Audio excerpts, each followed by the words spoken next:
Hola, buenos días. Bueno, muchas gracias. Eh, por ahí un poco sobre mí. Durante mi adolescencia yo me acerqué, nací en una gran ciudad en Buenos Aires, pero durante mi adolescencia me acerqué mucho al mundo de las abejas y la apicultura. Y siempre he tenido un llamado muy fuerte por el campo, así que estudié agronomía y luego hice un doctorado en ecología. Así que como que de alguna manera toda mi carrera estuvo moldeada por esas tres cosas, digamos, las abejas, la agronomía, que ahí el chip que me pusieron fue mucho de genética, eficiencia, productividad, homogenización, y luego por temas de ecología. Y tal vez el cuarto aspecto es que sobre todo desde la universidad, siempre he trabajado mucho con datos. Me gustan mucho los números, así que toda la visión también viene siempre desde el desarrollo de modelos, metodologías cuantitativas. En un principio fueron modelos estadísticos, luego modelos espacialmente explícitos basados en agentes, y ahora también mucho de Big Data y Machine Learning y inteligencia artificial ampliada un poco.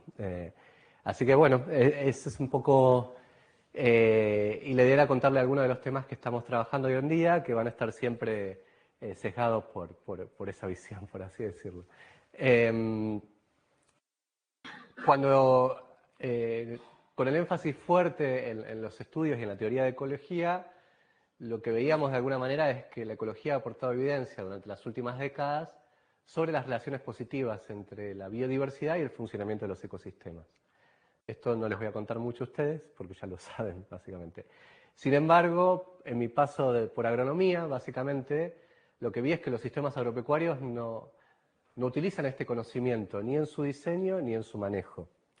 Y acá les traje algunas imágenes de lo que se suele hacer y algunas imágenes también de las Américas en general y en general del Nuevo Mundo, ¿no? Los diseños, los sistemas agropecuarios se diseñan sin considerar la diversidad, básicamente. Son sistemas donde no tienen diversidad y dependen mucho de insumos externos. Son sistemas muy simples, que son altamente dependientes de insumos. Hay que pensar muy poco porque son paquetes tecnológicos muy simples que se aplican a gran escala en el Nuevo Mundo donde no hay tantos pueblos y las superficies son grandes. Pero hay que comprar muchas cosas, básicamente, porque todo hay que comprar el paquete tecnológico de la agronomía. Y básicamente estos han sido los procesos de transformación en distintos lugares de América Latina, que en general los alimentos se producen en el hemisferio sur y viajan hacia el hemisferio norte. Y América Latina y América en general es uno de los principales productores de alimentos del mundo. Y de commodities en general, porque a veces los commodities no son tanto alimentos. Lo que pueden ver ahí es en pocos años, empieza en el 80 y pico, hay un reemplazo muy rápido y grande en este caso es un bosque chaqueño, en parcelas rectangulares de homogenización, ¿no? Este es otro ejemplo en Santiago del Estero, también de Argentina, donde pueden ir viendo lo que se llama, lo que pasó en los últimos años, lo que llamamos la expansión de la frontera agrícola. Y eso se da principalmente para la ganadería, pero también para la agricultura. Y todo siempre viene en el mismo formato. Esto es en Paraguay, donde todavía es más impactante y aún más reciente todos los procesos de expansión de la frontera agropecuaria. Y bueno, básicamente si yo en mi campo de alguna manera hago una homogenización y solo planto uno o dos cultivos, bueno, lo sumo se degradará mi campo a lo largo del tiempo, pero si lo hace mi vecino, lo hace mi otro vecino y lo hacemos todos a nivel regional, a nivel continental y a nivel planetaria, esto que llamamos el cambio de uso del suelo es la principal causa de destrucción de la biodiversidad del planeta Tierra. Y de eso no hay mucha duda. Y es un proceso bastante simple que uno lo puede ver. Y eso nos lleva a sin una homogeneización planetaria, ¿no? Porque sin importar cuál es el sistema original, si era un bosque o un pastizal, luego todo se parece como esto. Esto puede ser Iowa, puede ser Argentina, puede ser el sur de Brasil. Ustedes están tratando de leer los nombres, la próxima lo voy a hacer más chiquito, pero básicamente son todos rectangulitos y en general en el mundo, sobre todo en las Américas, está todo basado en 5 cultivos, ¿no? Es decir, grandes superficies con menos de 5 cultivos. Por ejemplo, en Argentina tenemos más de 40 millones de hectáreas cultivadas, que creo que es la superficie de España, más de 40 millones de hectáreas solo con menos de 4 cultivos de homogenización. Básicamente, principalmente 2, soja, maíz, trigo, y esos serían los principales, algo de girasol. O sea, imagínense toda España cultivada con 3 cultivos. Es bastante impactante, y eso solo en Argentina, ¿no? Brasil es todavía mucho más grande, y así los otros países. Esto es otro país, y básicamente este proceso de alguna manera de homogenización, también de industrialización del agro, estuvo asociado también en general en las Américas a un proceso de despoblamiento rural, en donde ahí bien, si uno hace este gráfico para Uruguay, esto está para Argentina, pero si uno lo hace para Uruguay es exactamente lo mismo, y así en la mayoría de los países. Digamos, hace 200 años, el 90 y pico % de la población era rural, y hoy en día tenemos menos del 6% de la población rural. Básicamente el 90 y pico % de la gente vive en ciudades, y en Latinoamérica esas ciudades están muy mal distribuidas. No es como en Europa que uno tiene muchas ciudades, sino que está todo muy concentrado. Digamos, este 90 y pico % de la población en Argentina uno lo puede escribir en solamente 4 megaciudades, básicamente. Entonces es un territorio que de alguna manera está hiperconcentrada la gente en unas pocas grandes ciudades y todo el resto está despoblado, pero tampoco sin diversidad de vida, porque está industrializado a una escala gigante, con máquinas gigantes que siembran muy pocos cultivos, básicamente. Entonces, ese es el panorama hacia donde hemos ido y hacia donde seguimos yendo, por así decirlo, y es el panorama en donde de alguna manera trabajamos. Entonces, lo que es el sector productivo de alimentos, sobre todo en las Américas, de alguna manera es el problema, pero también es la solución, básicamente porque son los que deciden sobre el territorio. Y en muchos países de Latinoamérica también, no es China, ¿no? El nivel de impacto de las políticas públicas es relativamente escaso por momento. Entonces no es que alguien que decide desde el gobierno, vamos a conservar esto y las cosas se hacen, sino que básicamente está todo decidido un poco por los mercados, la rentabilidad y el poder. A veces hay leyes muy lindas, pero el poder efectivo del Estado en poder controlar, legislar, regular, en la práctica es en muchos países muy bajo, por así decirlo, sobre todo con niveles de corrupción elevados. Y entonces la idea es que, por un lado, sabemos que, por lo que aprendimos, sobre todo previamente en la ecología en sistemas naturales, el funcionamiento de los sistemas, ya sea que uno mire productividad de los pastizales nativos o distintas funciones, mejora con la diversidad. Sin embargo, la agronomía a nivel mundial ha hecho exactamente lo opuesto, básicamente. Y lo mismo pasa con las forestaciones, ¿no? Digamos, también con la ganadería, etc. Pero lo que nosotros, buena parte de nuestro trabajo, digamos, en los últimos tiempos, ha estado en esto.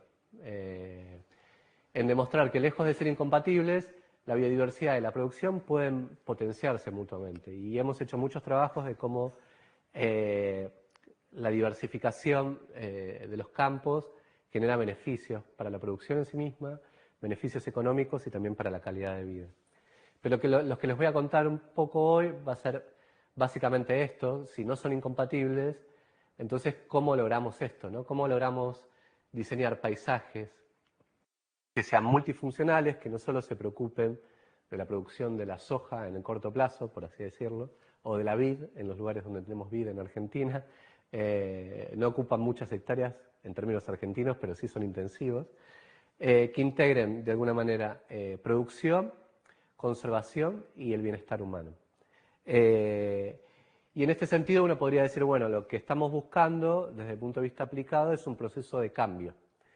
Ese proceso de cambio lo podemos llamar transiciones productivas sostenibles, en términos amplios. Y ese proceso de cambio uno podría decir que tiene tres dimensiones. Una es la eficiencia. Y toda la tecnología está puesta en eficiencia, básicamente, y el dinero también. Básicamente eficiencia es no cambiar el sistema, seguir haciendo lo mismo que venimos haciendo, pero ser un poquito más eficientes. Por ejemplo, todo lo que es la agricultura de precisión, ¿no?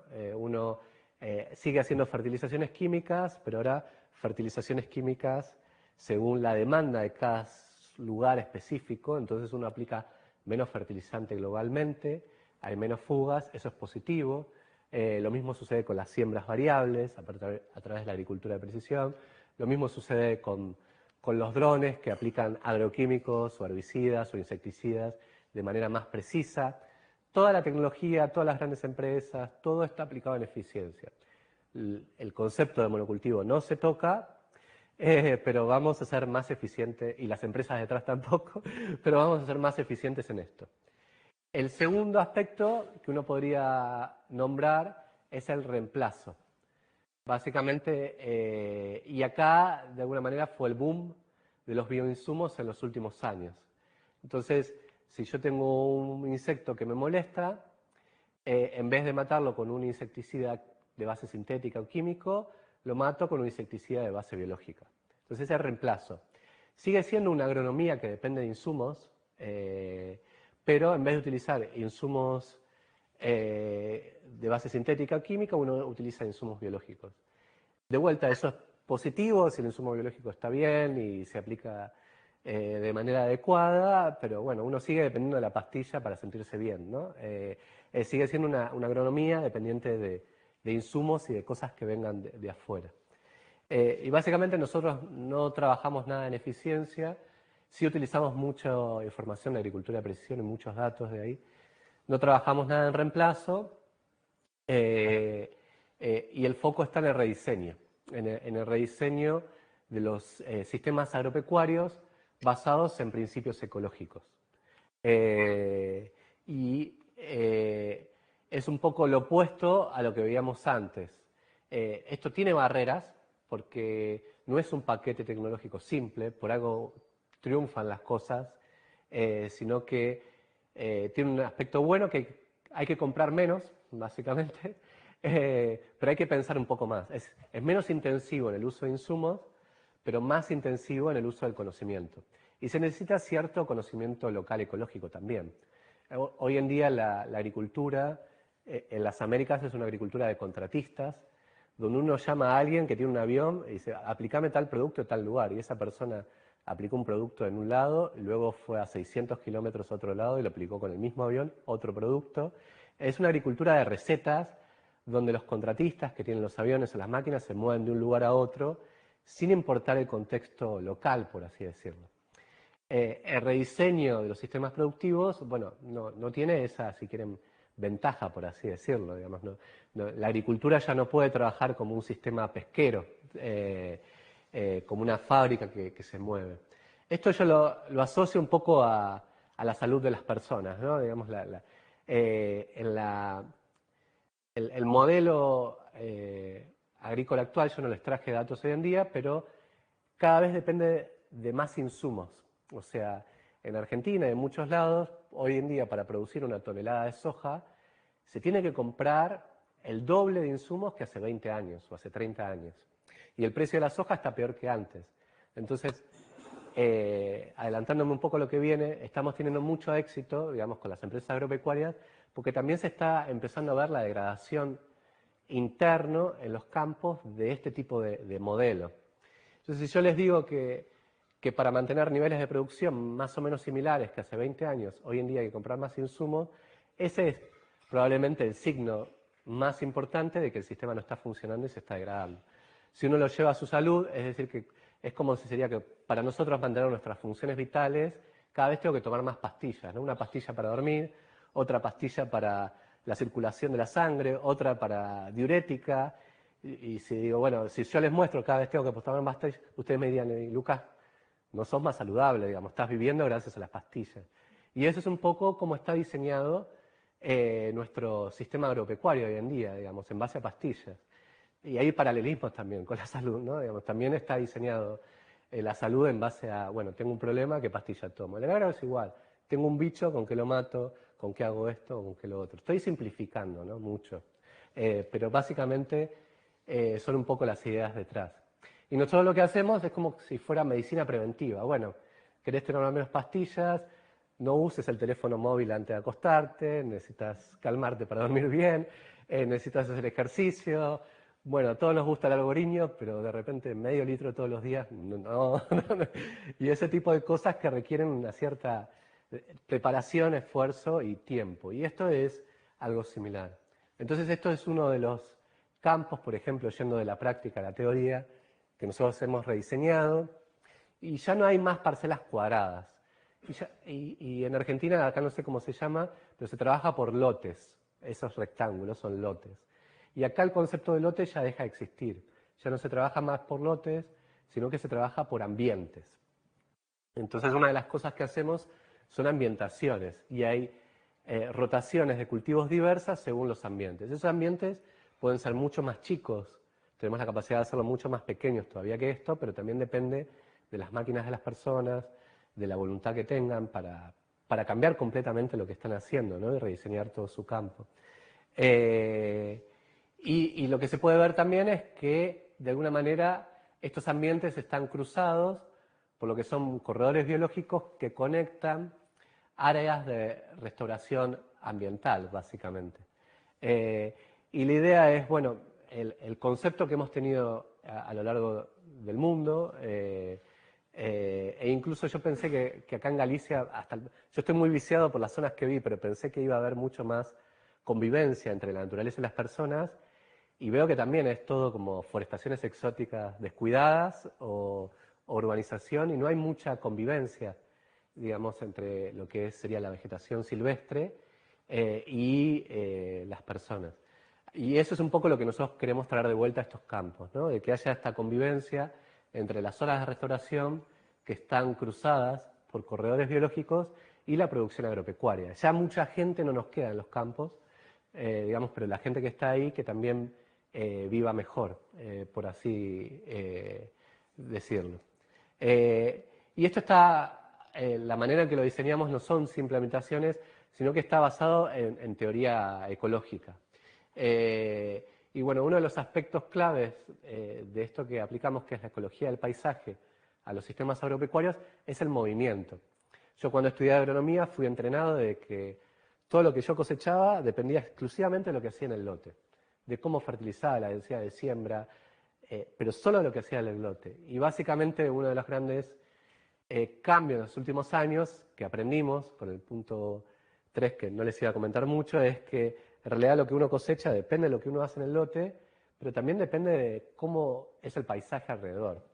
Y entonces uno puede diseñar el paisaje para bien o para mal. Y ese paisaje influye en el lote porque hay un espacio en el que se mueven los organismos.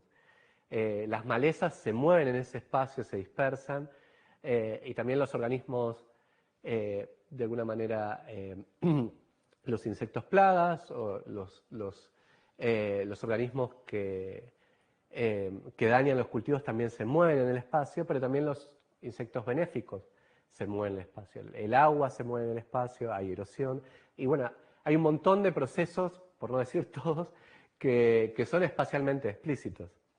Y entonces, mucho con las abejas en los últimos años, hemos estudiado mucho estas funciones de decaimiento, ¿no? Acá uno se va metiendo dentro del lote cultivado y en azul están los lotes que a nivel cero tienen de alguna manera un remanente de área natural o seminatural, y los lotes que simplemente es moverse del borde hacia adentro, y acá está la cantidad de polinizadores, ¿no? Esto es un ejemplo, claramente, si la diversidad de lo que sea importa, simplemente tener más bordes en general es bueno, porque hay más heterogeneidad y complejidad de paisaje, eso es lo que dice un poquito la curva de acá abajo, pero claramente si además tienes hábitats y calidad de hábitat, eso es aún mejor. Y estas curvas de decaimiento se han hecho muchos metaanálisis, este es uno de los primeros, ¿no? Para estimar, bueno, cómo son las curvas de decaimiento promedios, pero también cómo es su variabilidad, naturalmente, entre sistemas. Y entonces empezar a aplicar esta ecología de paisaje en términos de metros. Bueno, ¿cuántos metros tiene que estar mi cultivo de un hábitat de calidad? ¿Cómo diseño eso? Las ambientaciones no solamente dependen de la topografía y cosas medio obvias como los suelos, sino que incorporan de alguna manera reglas de cómo se mueven los organismos en estos sistemas. Y en este sentido nosotros estamos trabajando mucho con lo que es Big Data y agricultura de precisión. Acá, por ejemplo, tenemos 3 mapas, o en realidad de 3 lotes, estos son de girasoles, en donde la cosechadora va pasando y cada girasol que cosecha de alguna manera va registrando un dato de productividad, digamos, cada pocos centímetros. Entonces son mapas de productividad y cada uno de estos lotes tiene cientos de miles de datos. Y nosotros tenemos cientos de mapas.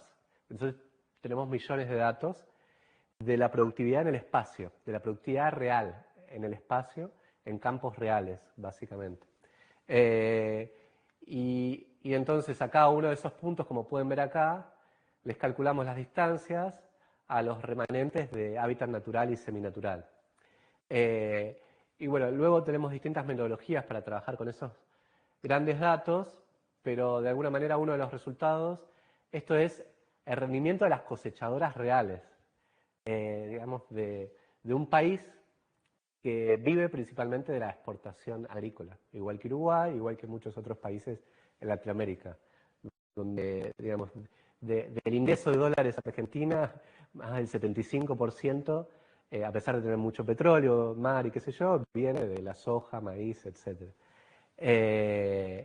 Y lo que pueden ver acá es que, focalízanse solamente en esta línea verde, a partir de los 300 metros, el rendimiento empieza a decaer, es decir, las cosechadoras cosechan menos. Y estos son como estudios controlados donde cada lote es como si fuera un bloque, ¿no? Porque tienen el mismo manejo, las mismas condiciones ambientales, las mismas genéticas, y, y, y es bastante interesante porque todo el proceso que hemos visto en los últimos años, inclusive en Europa, es de tener menos lotes y cada vez más grandes para tener máquinas cada vez más grandes. Es el principio básico de la economía de escala. Pero ese principio básico de la economía de escala no ha tenido en cuenta la ecología, ¿no? Entonces acá nos da más o menos 300 metros. En otros estudios, según los movimientos de los organismos, también nos da 250 metros. Por ejemplo, en general, las abejas que polinizan los cultivos, dentro de las abejas hay más de 20.000 especies de abejas en el mundo.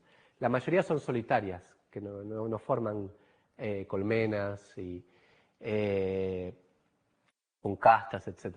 Y las abejas solitarias en promedio no se mueven más de 200 metros de su nido. Generalmente son forrajeroras centrales, tienen un nido desde donde se mueven y desde donde brinda servicios. Estos 200 metros, 300 metros, son valores que empiezan a aparecer desde hace bastantes años, desde distintos puntos de vista, ya sea desde la teoría o desde los patrones, como vemos, y tienen distintos orígenes. Parte de la cosa que nosotros queremos hacer es desarrollar teoría, pero también llevar esa teoría a la práctica, porque de alguna manera en ecología hemos sido grandes defensores de principios muy generales.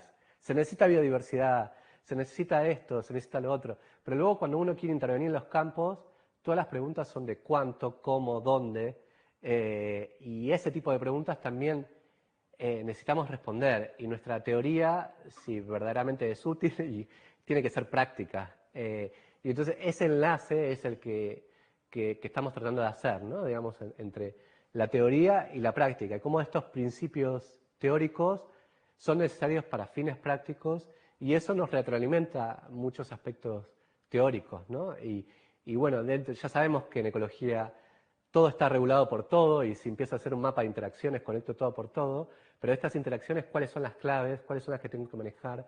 ¿De qué manera? ¿Cuánto tiempo va a tardar el sistema en recuperarse, en generar comunidades de polinizadores que tengan un efecto real sobre la productividad, etcétera? Por lo tanto, empezamos a nosotros formamos un equipo y empezamos a rediseñar muchos campos. En Argentina tenemos muchas crisis recurrentes, entonces eso nos fuerza a ser muy creativos.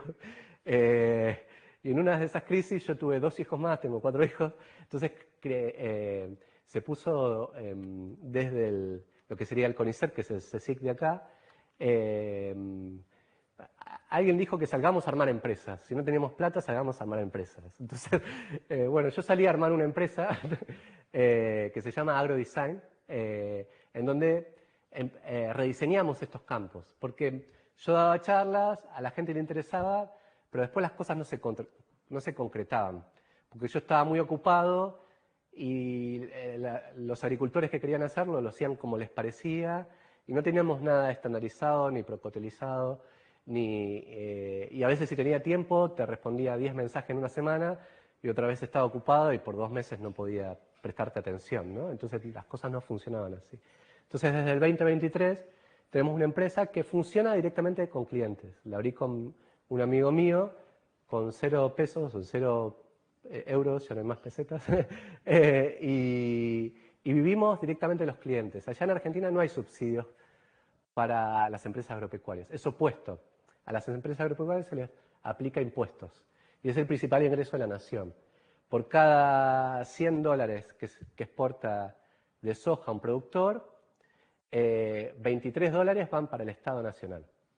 Y eso ha sido independientemente del color del Estado, porque todos necesitan dinero, entonces, independientemente del aspecto político, y entonces todo lo que sea en Argentina o en Latinoamérica en general, tiene que funcionar en sí mismo, porque lo que haces vale y porque le sirve al productor y porque no va a perder dinero, etc. Entonces, en el 2023 empezamos con esta empresa y bueno, mucho de lo que hacemos es, este es el campo, uno de los campos originales, este es el campo después de rediseño y más rojo significa que hay más contacto entre la parte productiva y los corredores biológicos que generamos en las áreas de restauración ambiental. Y ven que bueno, pasamos de haber menos rojo a más rojo. Este rojo significa que está a menos de 200 metros, que es una de las líneas de corte que nosotros utilizamos para rediseñar estos campos. Y esto lo hemos hecho en muchos campos, con distintos sistemas. Acá se ven pivotes de riego, que empiezan a aparecer mucho en Latinoamérica. Los hemos hecho en campos grandes, en distintos países, en campos chicos. Y bueno, en algunos, básicamente todo el campo queda a menos de esas distancias. Esas distancias es algo como muy simple que refleja el movimiento, ¿no? Es como una métrica bastante sencilla. Moviéndonos a otras métricas simples, todo lo que hagamos tiene que ser simple y aplicable. Hay 2 aspectos básicos. Uno es, de izquierda a derecha, la cantidad de hábitat que vamos a restaurar. Si vamos a restaurar, ven que de izquierda a derecha hay más verde, es decir, restauramos más hábitat. Y la idea es siempre restaurar el hábitat nativo original. Si era un pastizal, pastizal nativo. Si era un bosque. Y otro aspecto, otra métrica sencilla que utilizamos, que lo ven de abajo hacia arriba, es la densidad de borde. La densidad de borde es algo bastante simple, que es los metros de contacto entre producción y naturaleza. Como que lo que vimos antes del proceso de la separación entre el hombre y la naturaleza desde el punto de vista productivo, la naturaleza y la biodiversidad no me sirve para nada, y nosotros queremos llevarlo al proceso opuesto de aumentar el contacto entre producción y naturaleza. Y eso es un poco esa densidad de borde. Entonces, si yo tengo un lote de 1 hectárea, que son 100 metros, 100 metros, 100 metros, 100 metros, pero si de esa hectárea solamente un costado está con hábitat natural, entonces a mí me cuenta solo 100 metros para la densidad de borde, no cuentan los 400, porque solo cuenta el contacto, como lo calculamos nosotros, entre producción y naturaleza. Y bueno, uno es bastante simple, cuenta cuántos metros hay de contacto en un círculo de un radio determinado. Y eso es la densidad de borde, básicamente los metros por hectárea. Y esto siempre tiene funciones de óptimos, ¿no? Si todo es natural, no puedo producir trigo, soja, nada, básicamente. Si no hay nada natural, también es malo. Y con la densidad de borde sucede lo mismo. Si la densidad de borde es extremadamente grande, generalmente son paisajes demasiado fragmentados, no hay calidad de hábitat. Y si es extremadamente chica, tampoco funciona. Entonces, buena parte de la cosa que hacemos es generar modelos para también encontrar estos óptimos, para poder diseñar esos paisajes. Y en cuanto a lo que es hábitat natural, nosotros en el 2021 propusimos un mínimo, no un óptimo, sino un mínimo para todo el mundo de un 20%, en función de revisiones y de teoría que hicimos. Y eso tuvo bastante tracción, porque también es algo que se está buscando desde los acuerdos internacionales, de las organizaciones. Luego otro equipo independiente, con una metodología completamente independiente, se hizo la misma pregunta, cotejó esta idea y llegaron básicamente a lo mismo. Utilizaron incluso el at least en el título, 20-25%. Recientemente hicieron un estudio más o menos similar, pero solamente focalizado en abejas, de cuánto era la cantidad de hábitat necesario, a partir de la cual importaba más la calidad del hábitat. Y bueno, naturalmente, cuanto uno se va más fino, hay más heterogeneidad, pero básicamente encontraron que en promedio también era un 20%. Naturalmente, ha habido estudios así más del lado de la conservación, y si tu objetivo principal es la conservación, se dice que tenés que irte más hacia un 40%, de hecho. Y es un poco lo que encuentran acá por ahí para mariposas. Y este es otro estudio donde se revisaron muchos cultivos y donde el 20% es donde hay más amarillo, que es mayor productividad, y tiene esta idea de densidad de borde, y donde lo que se encuentra es que este óptimo de productividad, como valor de referencia, está en 400 metros por hectárea. Es decir, que si es algo cuadrado, serían lotes de 1 hectárea rodeados de naturaleza. Eso sería como el óptimo. Naturalmente, esta idea de convivencia es para los sistemas productivos. Nosotros no trabajamos en las áreas de reservas naturales y eso tiene que estar sí o sí, es otra idea. O sea, no planteamos traer monos ni elefantes a los cultivos de maíz, naturalmente no se puede, ¿no? Estamos hablando de sí traer las especies nativas de pastos, la biodiversidad funcional, pero se necesitan las dos cosas en el planeta Tierra. Se necesitan áreas de conservación para grandes mamíferos, digamos, para otro tipo de funciones, pero lo que nosotros estamos demostrando es que la biodiversidad también tiene un rol funcional si te interesa solamente producir. Si a vos te interesa solamente producir, sos productivista a pleno, igual necesitas la biodiversidad. Y ese es el trabajo acá, ¿no? Y bueno, es otro estudio donde trabajamos con 500 empresas agropecuarias que nos dieron sus datos de cosecha.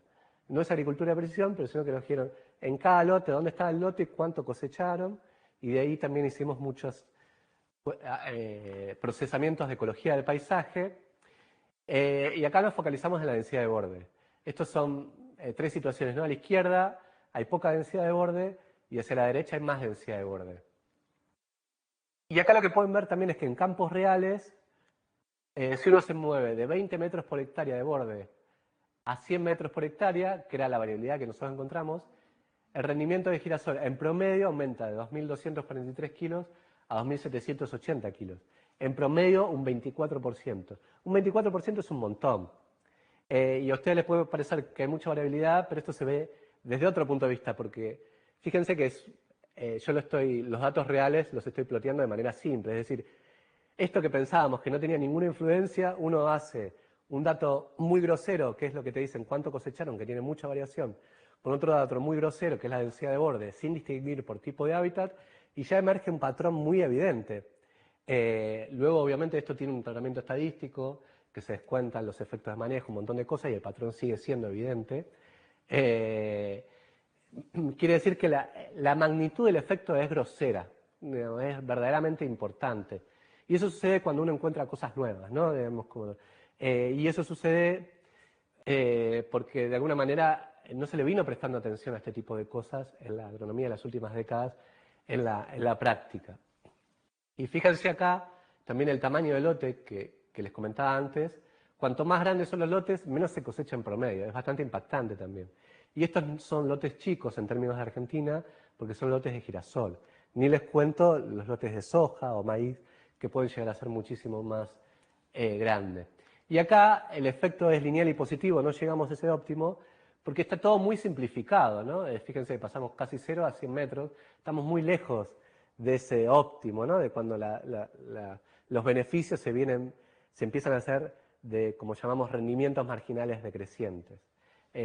Ahora estamos en la situación en Latinoamérica y principalmente en las principales zonas agrícolas del mundo, en donde más naturaleza es mejor, por así decirlo.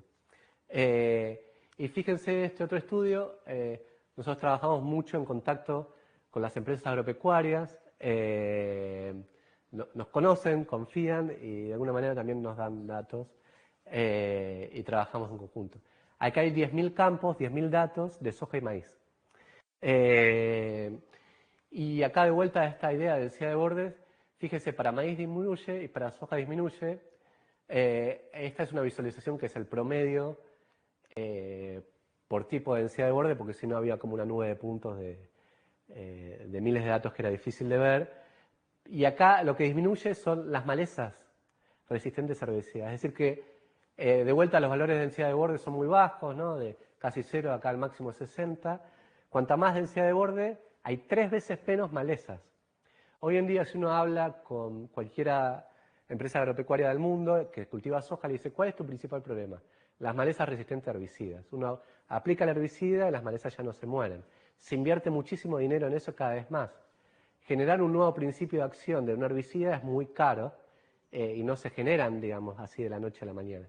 Es uno de los grandes problemas. Y este gráfico así ha recorrido las empresas agropecuarias del país muchísimo, ha tenido un impacto enorme. Yo no trabajo en malezas, pero me convertí en el conferencista principal de los congresos de malezas, porque es una dimensión nueva que se complementa muy bien con otros aspectos, ¿no? Y entonces, de alguna manera, esto lleva a la cuenta de esta cuestión de estas variables sencillas de cantidad de hábitat, de densidad de borde, como les comentaba antes, bueno, ¿cuáles son las áreas donde queremos trabajar y restaurar? Y son las áreas que están principalmente en rojo, que tienen más del 80% de la superficie sin área natural, cultivada básicamente. Que son las principales pampas, ¿no? Y los principales sitios de producción de alimentos del planeta Tierra. Entonces, todas estas zonas es donde queremos restaurar, donde queremos aplicar esta teoría, por así decirlo. Y estos modelos, como ven, hay distintos óptimos para hábitats naturales, que dan distintos niveles de producción a nivel de paisaje, según las condiciones de cultivo, etc. Y trabajamos mucho en este sentido con modelos basados en agentes para paisajes agrícolas reales. Acá hay 3 situaciones con 3 diseños distintos, y entonces según cómo es el diseño del paisaje, nosotros podemos hacer mapas de cómo va a ser la productividad en cada píxel y también de cómo va a ser la polinización, porque estos modelos los empezamos con abejas, naturalmente, como les comentaba al principio, hay un sesgo importante, y en función de estos modelos rediseñar. ¿Qué pasa si mi corredor biológico es 1 metro más ancho? ¿Qué impacto va a tener eso sobre la comunidad de abejas? ¿Qué impacto va a tener sobre la productividad de los cultivos? Estos modelos corren hora a hora, son exhaustivos en el tiempo y en el espacio, y van marcando cómo van las floraciones. ¿Qué pasa si yo planto girasol en vez de trigo? ¿Qué impacto va a tener sobre las comunidades de abejas, sobre la productividad, etcétera? Incluyen la dinámica social de las abejas, la dinámica espacial, cómo van tomando decisiones las abejas, según cómo se van agotando los recursos en el tiempo, cómo se van apagando las floraciones de las plantas nativas, pero también de los cultivos, y uno puede ver cómo se mueven las abejas en el espacio, en esa también dinámica estacional. Y bueno, muchos de estos modelos los hemos publicado y bueno, se están utilizando mucho. También sirven para mejorar las decisiones de los agricultores y demostrar cómo en ciertas situaciones las decisiones que tomaban les daban rendimiento negativo y que a veces es menos es más, en este caso del número de colmenas, dónde ponerlas, da la ubicación óptima de las colmenas, entonces se pueden tener menos colmenas. Esto también acá en Europa, que hay mucha discusión de la abeja melífera y su impacto sobre las abejas nativas, también es una herramienta interesante para poder poner menos abejas melíferas y ubicarlas bien, porque este modelo tiene en cuenta la competencia por recursos forrajeros entre las distintas abejas. y funciona también en base a eso. Y entonces, bueno, en base a estas ideas, por ejemplo, esto es un campo inicial. Esto, bueno, en Argentina la colonización es más o menos reciente, entonces estos lotes están así desde hace 200 años. Para nosotros eso es un montón. Cuando este campo tenía ovejas y se crearon los lotes. Hoy en día este campo no tiene animales, es puramente soja, pero los lotes siguen siendo los mismos. Básicamente quedaron así desde un comienzo. Y esos lotes no respetan topografía, no respetan suelos, no respetan la dinámica estacional de la humedad, ni cómo es la frecuencia histórica de anegamientos, no respeta cómo es la dinámica de la biomasa, ni su variabilidad en el tiempo, y un montón de estos aspectos. Y esto es, bueno, uno de los rediseños para ese campo que se implementa en base a estas ideas, que va más allá de la ambientación, ¿no? Digamos, siempre tratamos de hacer no más de 3 zonas, no más de 3 ambientes productivos, que es lo que se puede manejar, pero bueno, incluso en un campo relativamente chico, pasan de manejar, en este caso, 10 lotes a manejar 3 ambientes. Pero bueno, es algo nuevo, ¿no? Esos 3 ambientes no están en el mismo lugar y tienen que hacer curvas y tienen que avanzar en distintos desafíos y ahora empezar a manejar también hábitats naturales y seminaturales. Este es otro de los campos donde se ven los procesos, primero de macroambientes grandes, como son procesos en el tiempo donde uno lo va haciendo de a poco, porque son cambios muy estructurales, y luego estos macroambientes se convierten cada vez en ambientes más chicos, que son atravesados ya por corredores biológicos. Acá hay un área que se saca de producción. Básicamente lo que hacemos es sacar área de producción, o sea, que se produzca menos área, pero las empresas no pierden dinero, por también los beneficios económicos que brindan estos corredores a la producción. Cuando los sitios están muy degradados, utilizamos también el ganado para resembrar las especies que queremos y se pueden generar también sistemas forestales. Parte de la cosa la hacemos también de vuelta con agricultura de precisión. Este lote tiene una macroambientación, acá hay una ruta, eso no lo pudimos cambiar, y esto es el rendimiento histórico de la soja en cada píxel. En verde significa que ganan dinero y más hacia amarillo pierden dinero. En promedio la empresa en ese lote gana dinero, pero hay muchos lugares donde el rinde es menor a lo que se llama rinde de indiferencia. El rinde de indiferencia es todo lo que gastaste en insumos para plantar eso, ¿no? En la semilla, los agroquímicos. Entonces vos necesitas, eso se mide en kilos. Bueno, mi costo está en tantos kilos por la semilla, por los agroquímicos, el fertilizante, etc. Para yo ganar dinero, mi productividad tiene que ser mayor a ese rinde de indiferencia. Pero en estos lugares la productividad es menor a ese rinde de indiferencia. Entonces ahí perdían dinero. Entonces les mostramos esto y les dijimos que les convenía sembrar menos y ahí restaurar naturaleza. Y bueno, eso hicieron. Entonces siembran menos y ganan más plata, básicamente. Y también tienen beneficios a través de los corredores biológicos. Tienen que manejar esos corredores biológicos, ¿no? Que antes no los manejaban. Pero es parte de nuestra forma de entrar. Recuerden que en Argentina hay impuestos, no hay subsidios. Y para nosotros como el agro es como la minería o es como la pesquería.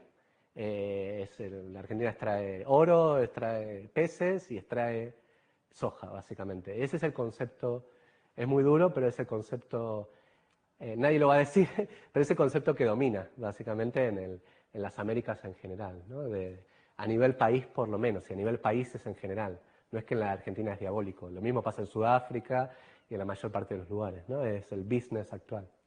Y esos son esos 3 corredores, digamos, hoy en día.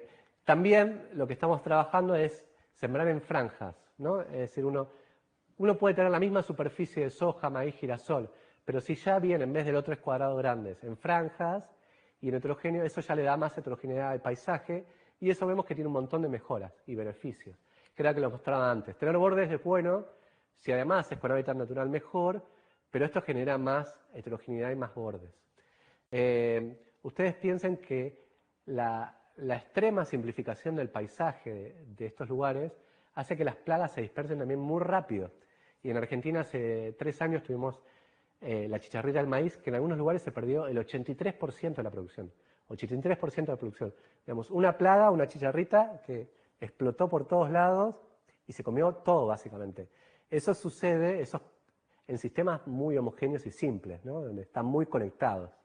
Pero no puede suceder en sistemas complejos y diversos. Naturalmente medimos el impacto de las restauraciones que hacemos, el impacto sobre la productividad y los insectos en los campos, y para poder hacer eso desarrollamos nuestros propios sensores acústicos para poder medir biodiversidad a través de bioacústica. Empezamos por las abejas porque era lo más difícil y lo que más nos gustaba, y ahora estamos también incorporando aves aquí, y también, bueno, permite luego incorporar anfibios, otros grupos claves. Y básicamente la idea de esto es que son sensores muy simples y baratos que uno los puede poner para medir biodiversidad a gran escala. Por un lado, la pérdida de biodiversidad es el principal problema ambiental del planeta y del agro, pero por otro lado es muy difícil de medir. Es tal vez lo más difícil de medir porque básicamente, y en el agro se mide todo, menos la biodiversidad. Se mide el suelo, se miden las plagas, se mide un montón de cosas. Pero la biodiversidad es algo muy difícil. Uno tiene que, sobre todo en Argentina, donde las distancias son largas, llevar expertos al campo en camionetas. Y eso es muy costoso. Y ahí los expertos, cada uno tiene su opinión de qué grupo medir, y luego uno recibe informes así que no sirven para mucho, digamos, y no sirven para tomar decisiones. Entonces lo que hicimos también fue protocolizar estos sensores. Nosotros no vamos a los campos, los mandamos por correo, la gente sabe dónde ponerlas porque ya nos pusimos de acuerdo, escuchan a las abejas que pasan por ahí. Eso tiene un modelo ahí adentro de inteligencia artificial que desarrollamos nosotros, se llama modelo embebido, que transforma los sonidos en abundancia en composición de abejas, o de aves o de anfibios. Y eso se transmite por radio, porque en Argentina en muchos lugares no hay señal, por un sistema de radio a la plataforma. Y en esa plataforma uno accede y puede ver en tiempo real cómo funciona cada sensor con sus paneles solares, cómo va detectando en tiempo real las abejas, pero también ahí uno hace informes de cómo fue la biodiversidad en el último mes, en la última semana, por sensor, en promedio, etc. Y ahí también le pusimos el modelo basado en agentes que les contábamos, para también realizar predicciones y ayudar con las intervenciones. Y esperamos que esto sirva de alguna manera para poder medir más la biodiversidad a escala, en todos lados. Digamos, no sé, si uno empieza hoy en día a salir y medir 3.000 sitios en España con la misma metodología, el mismo protocolo en biodiversidad, digamos, con esto lo podríamos hacer y podríamos generar mapas de biodiversidad, podríamos evaluar intervenciones históricas, etc. Cada año fabricamos más sensores a precios más baratos. Y bueno, acá, por ejemplo, están los resultados creo que moví la cámara, no sé si sigue estando bien. Está perfecto, ok. Por ejemplo, los centros de los lotes, la cantidad de diversidad de abejas que tienen, y digamos, y los corredores biológicos, ¿no? Y vemos más abejas nativas, son también los corredores biológicos, su impacto, etc. Eirú significa abeja en guaraní, que es un idioma nativo del norte de Argentina. Principalmente está asociada a abejas melíponas, que son abejas sin aguijón, que son las abejas sociales de todos los sistemas tropicales y subtropicales del mundo principalmente, y que hacen miel en potes, no sé si la conocen, pot honey, pero muerden, ¿eh? Y acá hay otro de los campos, digamos, previo a las restauraciones y luego de las restauraciones, y con los modelos lo que nosotros podemos hacer es traducir estas mediciones de diversidad puntuales, por más que sean en tiempo real, y con sensores son puntuales, porque cada sensor es un punto, ¿no? Tiene unos pocos metros a la redonda, día y noche está bueno, pero es puntual, en mapas de diversidad, con los modelos que les mostré antes. Y también podemos hacer como indicadores integradores simples que muestren abundancia de polinizadores. Entonces acá ve la situación anterior, la situación posterior, como los corredores aumentaron la abundancia de polinizadores, pero también como ven que los lotes cultivados tienen más amarillos. Este fue un campo que incorporó los corredores biológicos, pero que todavía no se animaron a rediseño de los lotes. Todavía ese proceso está costando y lleva más tiempo. Pero ya, al haber hecho los corredores, estos campos están más amarillos y están más llenos de abejas que antes de tener los corredores biológicos. Y bueno, acá hay otra situación, y así se ve uno de los campos, ¿no? Digamos, con estos rediseños que atraviesan las zonas cultivadas. Este es el que tenía todavía los lotes. Uno de los aspectos claves, y ya voy terminando, es el tiempo. O sea, bueno, esto, ¿cuánto va a tardar en generar abejas? ¿Cuánto va a tardar en impactar la productividad? Hay muy poca información de eso. Acá, por ejemplo, tenemos un caso donde son arándanos, y había muchos productores de arándanos sin estas pasturas que se hicieron para polinizadores y muchos otros con las pasturas. Y se midió a lo largo de 4 años. Ya pasamos de la agricultura extensiva a los arándanos. Y acá es, de vuelta, el mercado puro y neto.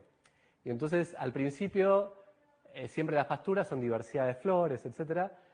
Los productores que plantaron las pasturas querían matar a todo científico que viera, porque habían perdido en promedio $2.500 por hectárea en plantar eso, porque tenía un costo, etcétera, ¿no? Digamos. Y además les pusimos los costos financieros. Entonces, a lo largo de los años, ¿qué pasaría si hubieses destinado esa parcela a arándanos? O si hubieses puesto tu dinero en el banco. O sea, fuimos muy malos con lo que queríamos demostrar. Y el primer año tampoco hubo diferencia en el rendimiento de los arándanos con y sin pastura, era lo mismo. Entonces, realmente estaban muy enojados. El segundo año ya un 5% de aumento de rendimiento en los lotes con pasturas versus sin pasturas. El tercer año ya un 20%. Y el cuarto año ya de vuelta nos vamos acercando a ese 24% de aumento de rendimiento, que es un número que vuelve a aparecer una y otra vez. Y ya el hecho de todo lo que invertiste en esas pasturas, si hubieses puesto en el mercado financiero, etcétera, todos esos costos, ya incluso ganaste algo de dinero. Y estas pasturas son permanentes, se espera que el beneficio siga a lo largo del tiempo. Entonces, este tipo de información no hay, pero básicamente es clave, ¿no?, para tomar este tipo de decisiones. Nosotros hoy en día, con todas las empresas que trabajamos, no le prometemos nada, aumento de rinde, ni nada de beneficios económicos. Tienen que estar convencidos. Y ya estamos midiendo cómo nos está yendo. Sí prometemos que no pierdan dinero, eso lo van a hacer, pero no prometemos que van a ganar dinero. Algunos le encuentran el beneficio muy rápido, y con otros nos está pasando que ya les empiezan a plagar un diferencial por ese tipo de producción, por ser más ecológica. Pero el proceso va muy lento, y básicamente cuando nosotros empezamos a hacer esto, nos jugamos también toda nuestra carrera, reputación, porque empezamos a cambiarle la vida a la gente un poco de acuerdo con ellos, pero son cambios muy grandes. Y veníamos trabajando ya hace muchos años. Y bueno, como de vuelta, desde el escritorio los grandes principios, en el diario está bueno, pero después cuando uno va al campo y quiere transformar todo, hay un salto importante ahí. Y bueno, por suerte las cosas, la teoría ecológica funciona, la ciencia funciona, hasta ahora hemos rediseñado 18 campos con una superficie total intervenida de 10.500 hectáreas desde el 23 hasta ahora, trayendo con naturaleza de 2.600 hectáreas. De estas 2.600, 1.400 son completamente nuevas, que nosotros trajimos con los diseños, y otras ya estaban y las conectamos, por así decirlo. Y hemos acercado, digamos, a la naturaleza 8.000 hectáreas, que están ahora a menos de 200 metros de la naturaleza. Estos siempre son codiseños. Nosotros no vamos y hacemos lo que queremos, sino que depende de las necesidades de la gente, de los valores de la gente, de lo que quieren. Entonces hay mucho de intercambio, de ideas, también de necesidades. Y bueno, acá hay distintos tipos de estadística de las cosas que hemos venido haciendo. Esto es a nivel de campo, también ahora estamos trabajando en rediseños de ciudades y también a escala de región. Bueno, nuestro objetivo de rediseño, como ven aquí, 2.600 sobre 16.000, está más alineado al marco mundial de biodiversidad, o sea, es más que ese mínimo que les decía, el 20%, sino que apuntamos a ser por lo menos el 30%, que está asociado a este marco mundial de biodiversidad que se firmó como en Montreal, del 30% de restauración de naturaleza para el 2030. Y es clave, acá está, ¿no? Ven en la Unión Europea también los 30%, es clave para cumplir con la legislación europea y también para las emisiones netas de carbono para el 2050. No se puede hacer sin esto, básicamente. Pero les contaba que ahora estamos empezando a trabajar en ciudades y también a escala de paisajes grandes. Y entonces ahora estamos restaurando 300.000 hectáreas en la región de Kakamega, en Kenia, donde están los últimos relictos de todo Kenia, de bosques tropicales, y donde viven más de 2 millones de personas en ese lugar. Entonces estamos de vuelta, aplicamos muchos conceptos y formación de ecología de paisaje y de modelos, pero claramente, al igual que en Argentina, o en Paraguay, Uruguay, en los distintos lugares donde trabajamos, todo se tiene que dar sin que la gente pierda dinero, básicamente. Y acá estos más de 2 millones de personas son pequeños agricultores que tienen menos de 2 hectáreas cada uno, que viven de manera, subsisten de alguna manera de su agricultura. Y entonces también los desafíos sociales son claves. Y de vuelta son paisajes multifuncionales. Yo en esta charla focalicé mucho en la productividad, porque generalmente es el principal desafío y uno de los cuellos de botella o barreras más importantes. Pero además está de decir que cuando uno incorpora esta naturaleza, lo que vemos es que se da múltiples beneficios, ¿no? Se reduce la erosión, se reduce un montón, mejora la calidad del agua, y eso es clave. En muchos países tenemos problemas de eutrofización, de cianobacterias, entonces todos estos corredores biológicos en torno a los cursos de agua son un aspecto fundamental, que han sido incluso en Uruguay, son parte hoy en día de la legislación de zonas buffer. Trabajamos mucho en Uruguay también con estos temas para poder rediseñar. Escribimos un libro donde pusimos todo esto y es gratis, lo pueden bajar el PDF, completamente gratuito. Paisajes agrícolas multifuncionales de la ciencia y la práctica. Y un poco ahora el Advance, que el ERC que estamos escribiendo, apunta a seguir estas ideas, también a aplicarlas a Europa, con agricultura de precisión y con grandes bases de datos de los agricultores. Y la idea es la modelización espacial e inteligencia artificial aplicada al diseño de paisajes productivos, ¿no?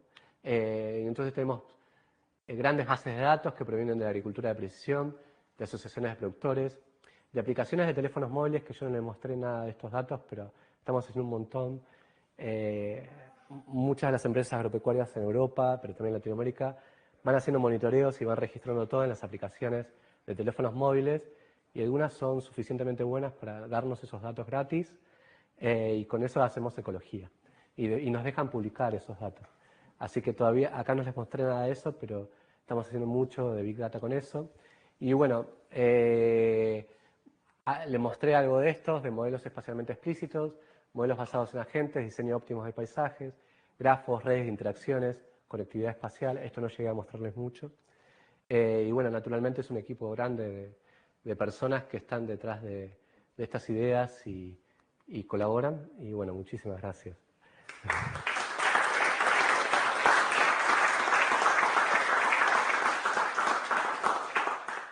Bueno. Me preguntó con Rafa cuánto iba a tardar, 1 hora, y fue 1 hora.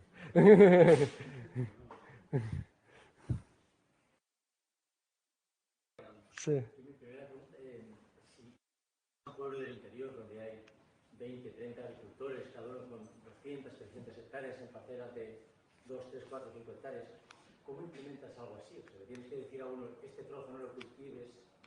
Sí, hemos tenido campos pequeños así, y es algo progresivo. A veces la gente empieza por algún lugar o se trabaja también en otro tipo. Nosotros hacemos muchos análisis de conectividad y entonces también siempre hay caminos. Nosotros cambiamos todo menos los caminos y las casas. Los caminos generalmente están muy compactados y esas tierras ya para volver a ser productivas se necesita una inversión muy grande de dinero que generalmente no es viable. Pero muchas veces es algo progresivo y se empiezan por las acciones más fáciles. En ecología de paisaje también hay muchas cosas que compensan. Entonces, para lograr lo mismo, no hay un solo camino. Entonces, tal vez acá, como son grandes superficies, la gente sigue utilizando agroquímicos en los cultivos, que eso es lo que más les cuesta cambiar, pero dejar ciertas áreas productivas no les molesta tanto. Pero en otros lados, el mismo efecto se puede combinar haciendo intervenciones en áreas más chicas y por ahí más a nivel de plantas y haciendo más cambios en las prácticas, yendo más hacia reemplazo de insumos, otro tipo de cosas, y uno por ahí genera la misma comunidad de abejas, porque la zona es heterogénea de por sí. Entonces, dentro hay distintas soluciones que pueden llegar a resultados similares. De vuelta, acá estamos hablando de biodiversidad funcional, no estamos tratando de preservar una especie puntual asociada a una planta específica. Muchas veces esas cosas suceden, pero suceden como consecuencia de, no porque sea el principal objetivo. Las reservas naturales se necesitan de todos modos.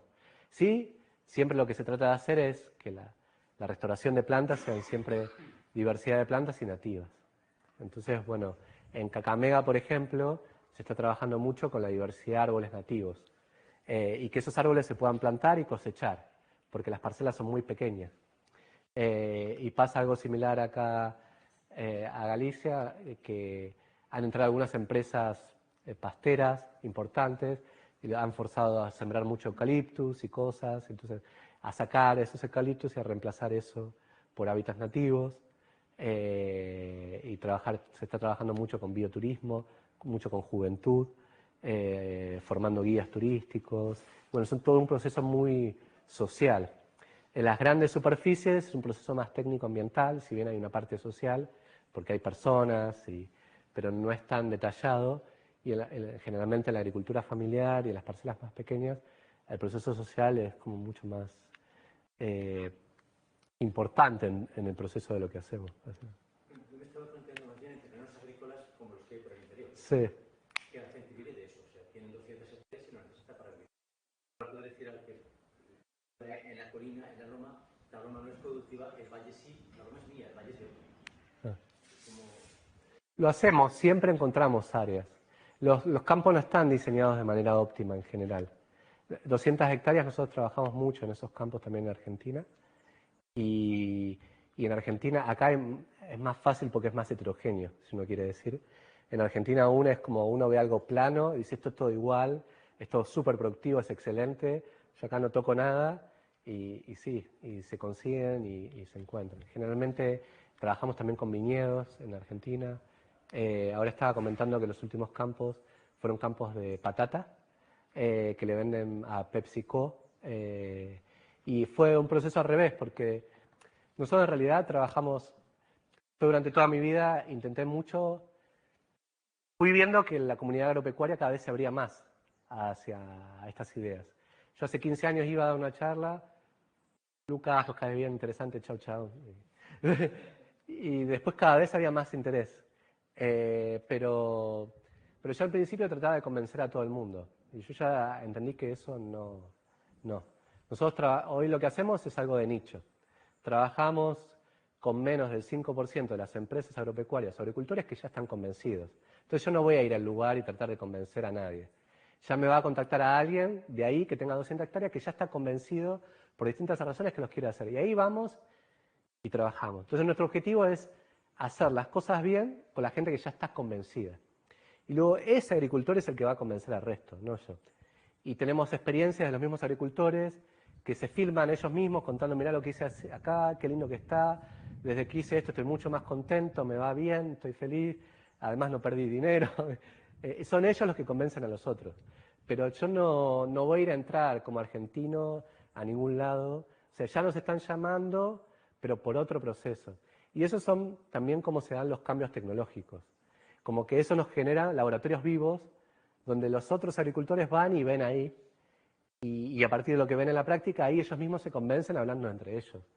Y después nos llaman a mí, a nosotros ya convencidos, y en función de eso ya abrimos el juego técnico a alguien que ya está predispuesto a hacer algo.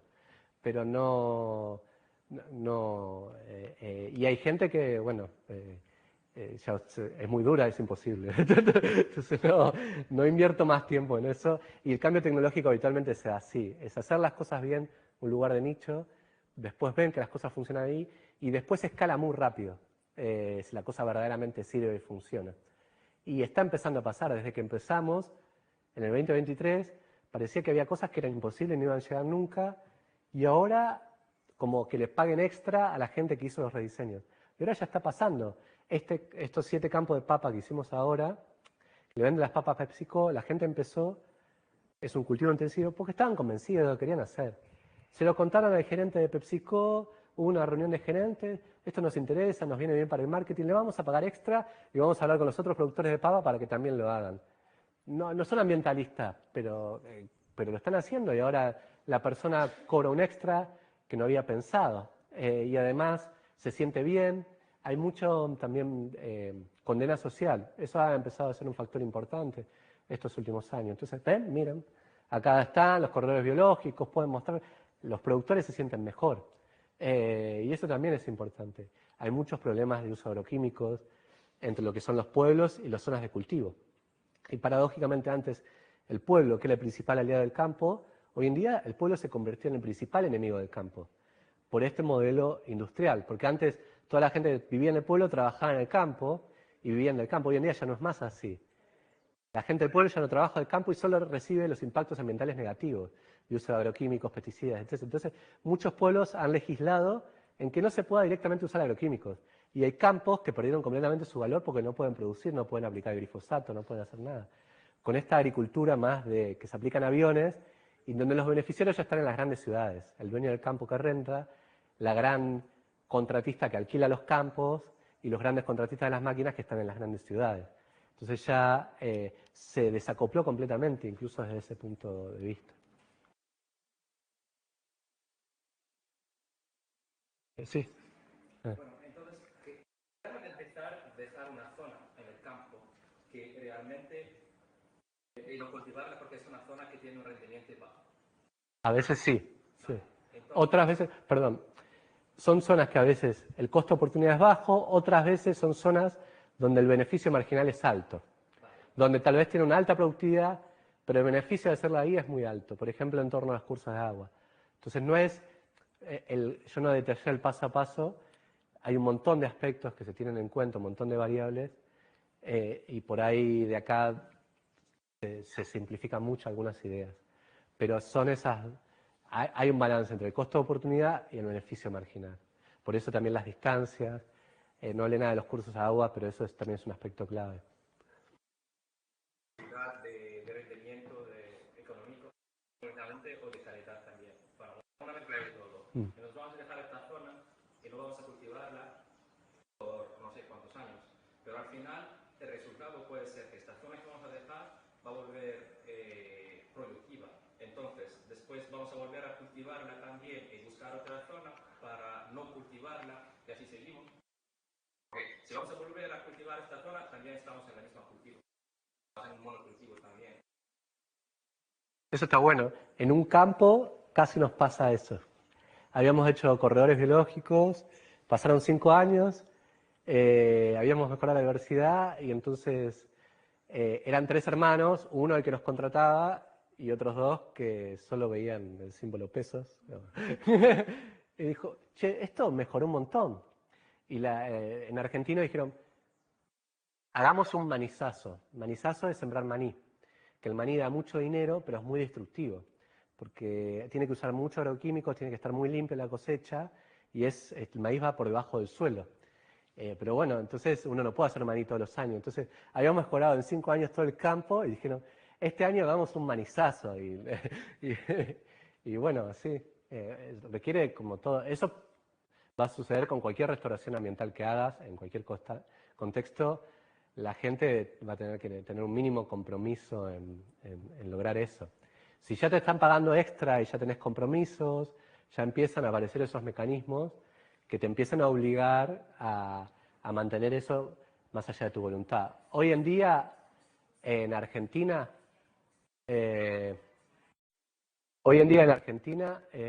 y en la mayor parte de los países, es voluntad propia. Incluso en Brasil y en muchos lugares, hay leyes de conservación de hábitat, no siempre Esa solución puede ser una solución por la biodiversidad y la productividad, pero creo que no puede resolver el problema de... Bueno, o sea, es un proceso. y es parte de un proceso más amplio de transiciones productivas sostenibles. Yo acá no lo conté, pero finalmente acoplamos esto a recomendaciones de diversidad de cultivos, de utilizar menos agroquímicos a partir de hacer cultivos de servicios en vez de cultivos de cobertura. Todas esas recomendaciones suelen estar asociadas a esta. Pero esto es como la idea más novedosa y también fue lo que encontramos como dar un primer paso que no compita con lo que ya está ahí, porque todos los campos tienen un agrónomo, todos los campos tienen gente ahí que ya está trabajando, entonces uno no va a sacarle trabajo a la gente tampoco, sino a complementar con esto, que es algo que no están pensando, y generalmente los técnicos, los agrónomos de esta manera, o agrónomas que están trabajando ahí, se enganchan y les gusta porque también lo entienden, tienen un concepto técnico, es algo que traen también a los campos y uno no compite con ellos. Pero de ahí es una puerta de entrada también a pensar en el medio ambiente y desde ahí también seguir con otras prácticas y otras ideas, básicamente. Pero bueno, es como todo, ¿no? Uno puede tener el mejor diseño, pero si no se aplica, o uno puede tener, como dije al principio, la mejor legislación escrita, después tiene que estar la voluntad política, y en este caso la voluntad de las empresas agropecuarias, de la gente en general, de continuarlo. Yo creo que eso va a ser para cualquier solución. Sí. Sí.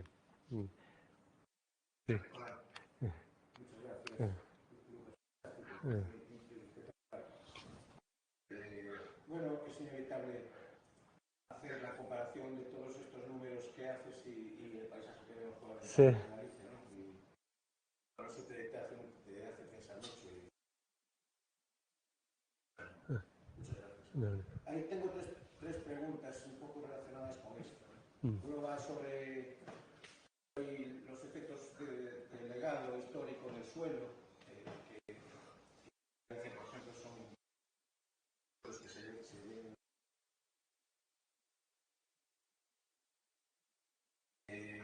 Otro es, si eso, cómo eso integrarlo pues, en ambientes donde, por ejemplo, en Argentina son 200 años, si tenéis alguna información sobre qué pasa sobre las antiguas y las más modernas, o sea, si hay ese 24% de rendimiento sucede en cualquier tipo de suelo. No, naturalmente no. Por eso nosotros no prometemos mejoras en la productividad, porque ese número fino no lo tenemos. Acá va a ser un 5%, acá va a ser un 10%, y acá no va a ser nada. Lo que nosotros vemos en general es que nunca es negativo. O sea, como que no te cambia, rinde o aumenta. Y que en promedio nos da un 24%. Pero... No, naturalmente no. Son unos factores que claramente van a afectar. Sí. También en Argentina, pero eso está cambiando mucho en Latinoamérica, que ahora se está empezando a regar, pero generalmente estos cultivos extensivos dependen mucho de la variabilidad climática, que es el principal factor de la productividad. Entonces todo interactúa con el clima, cuánto llovió ese año, cómo fue, y eso es uno de los principales factores. Es agricultura extensiva sin riego. Eso está cambiando mucho en Brasil, en Uruguay, pero bueno, hasta ahora es lo que viene dominando. Y todo interactúa con eso, porque claramente, bueno, si fue un año de seca terrible, bueno, ahí el suelo importa muchísimo. Nosotros, por ejemplo, trabajamos mucho en grandes bases de datos, también haciendo más preguntas de diversificación en general. Y lo que encontramos es que para maíz, por ejemplo, si en los últimos 5 años tenías rotaciones más diversas, que no es muy diverso en Argentina, con respecto a poco diverso, en la peor seca de los últimos 30 años casi no notaste el impacto en el rendimiento, por las mejoras en el suelo y la incorporación de cultivos de cobertura, etc. Sí. Sí. Sí. Sí. Y la otra segunda es más que una pregunta, es una sorprende que los servicios ambientales que proporciona este cambio tienen un valor. Sí. No están ahí, no nos los presentas, ¿no? Sí. Tendría que la empresa recibir un beneficio con el concepto europeo, ¿no? Sí, sí, sí. Un beneficio del Estado por los servicios ambientales que proporciona. Sí. La Argentina tiene una ley excelente en ese sentido bueno, que nunca la aplican. Que es una ley por pago por servicios ambientales, que fue una ley de hace 20 años, muy revolucionaria para Latinoamérica, porque excepto Costa Rica no había, y hubo mucha gente de Greenpeace trabajando, la aprobaron, pero siempre no se implementó a medias o mal, depende mucho de los gobiernos. El gobierno actual la desfinanció completamente, pero claro, si eso funcionara, esto escalaría muchísimo. Pero para eso tenemos que estar preparados. Por eso por ahora es todo de nicho, saber qué hacer, cómo hacerlo y que funcione bien. Y cuando eso suceda, vamos a poder escalarlo tranquilamente. Pero bueno, eso. La tercera cosa es, bueno, el trabajo en interacciones bióticas y organizaciones de interacción estable, pero ¿tenéis alguna valoración de ese efecto positivo que ha dado los que presentas, mediado a través de insectos en gran medida? ¿En qué medida es positivos, negativos, neutros, esas interacciones? Es un concepto push-pull, ¿sabes? Como los Piquet y compañía de la guerra, que se está aplicando en África. Es un otro concepto en el que incrementas los predadores, o los pajaritos, o cómo llevas. Sí, en este caso, bueno, primero los efectos sobre la productividad para nosotros varían mucho según el cultivo. Entonces, generalmente los cultivos que dependen de polinizadores son los más fáciles, porque aumentan mucho la productividad. El girasol es uno de los más fáciles para trabajar. Por eso siempre que iniciamos como una metodología nueva, como la agricultura de precisión, primero lo probamos en girasol. Soja nunca disminuye la productividad y los efectos se dan más a través de las malezas. Entonces, soja nunca disminuye, pero tampoco aumenta mucho con servicios ambientales. Por eso, soja es un cultivo muy lindo para cultivar, porque es muy adaptable. Es una especie de crecimiento indeterminado. Entonces, si llueve más, te rinde más. Es como medio un arbustito, y entonces es muy maldito, se adapta a todo. Y además tiene un alto contenido de proteína, ¿no? Tiene muchos beneficios. El problema es la monocultura, pero por ejemplo en soja nos cuesta encontrar efectos en el rinde así grandes por ahora. Sí, en condiciones controladas aumenta mucho el rendimiento de soja, pero cuando lo llevas a escala de campo nunca disminuye, pero es difícil. Pero el efecto importante se da a través de las malezas, que es a través de barreras. Barreras a la dispersión de las malezas resistentes y también barreras en la evolución y en el desarrollo de la resistencia. Es como genética y evolución bastante simple, ¿no? Si uno tiene esos lotes tan grandes, las poblaciones de malezas ahí, la presión de selección hacia generar resistencia es enorme, porque estás aplicando mucho herbicida, no se cruzan con nadie afuera, y entonces se generan las resistencias muy rápido. En cambio, con la densidad de borde, hay malezas no resistentes y resistentes, porque la resistencia tiene un costo competitivo, se cruzan, entonces la resistencia tarda mucho más en desarrollarse y en generarse. Y después, con respecto a los insectos, yo creo que la conectividad y las barreras es un aspecto clave. Más que el push-pull, porque la superficie de la matriz cultivada siempre es gigante. Entonces la atractividad que puedas llegar a generar, si el otro alimento te gusta, está más vinculado a redes de interacciones más complejas, a enemigos naturales y a barreras, que al push-pull. No. Sí.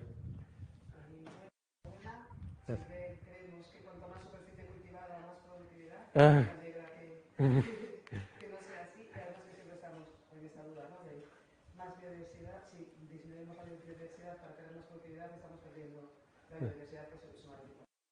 Es una curiosidad.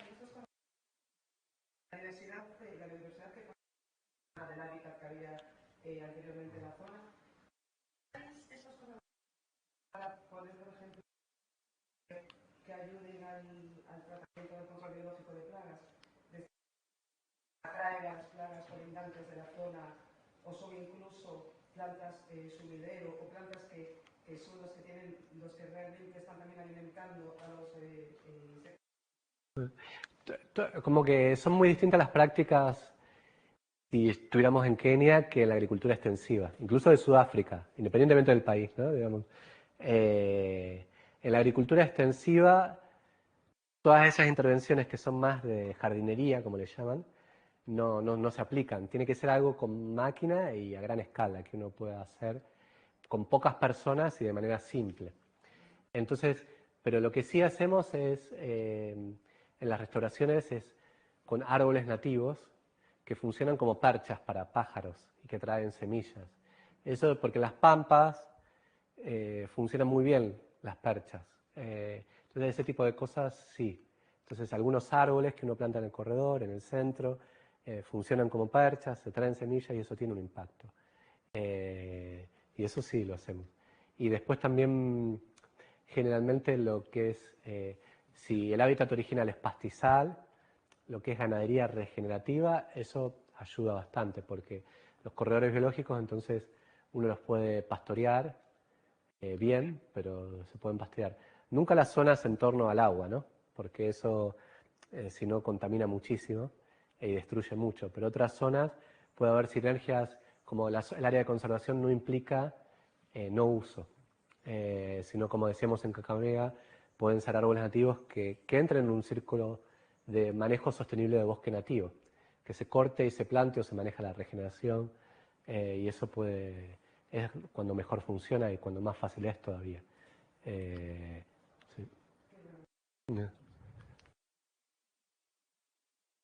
Sí. No, está bien. ¿De dónde viene la idea de intentar eso, de no plantear una zona para ver su efecto al rendimiento? Puede ser al azar también. La hipótesis. Generalmente viene de hipótesis de ecología del paisaje, de los beneficios potenciales que podrían dar esas áreas hacia las zonas productivas. Desde el punto de vista también yo no hablé mucho, pero por ejemplo, si uno está en Estados Unidos, en Iowa, que es el Corn Belt, estos corredores son importantes desde el punto de vista de la erosión de los suelos que hablábamos ahí, porque frenan mucho la erosión de los suelos y de repente eso puede ser uno de sus principales beneficios, frenar la erosión hídrica. El río Mississippi está todo contaminado de erosión hídrica. Entonces ese puede ser un aspecto clave, ya solo se justifica desde ese punto de vista. Pero bueno, la parte de pensar en productividad viene un poco de cómo piensan las empresas, y paradójicamente uno piensa que las empresas son entes muy eficientes, que piensan muy claramente, y muchas veces no es así. Hay muchas cuestiones culturales de que aplican agroquímicos de más por las dudas, también porque son muy susceptibles.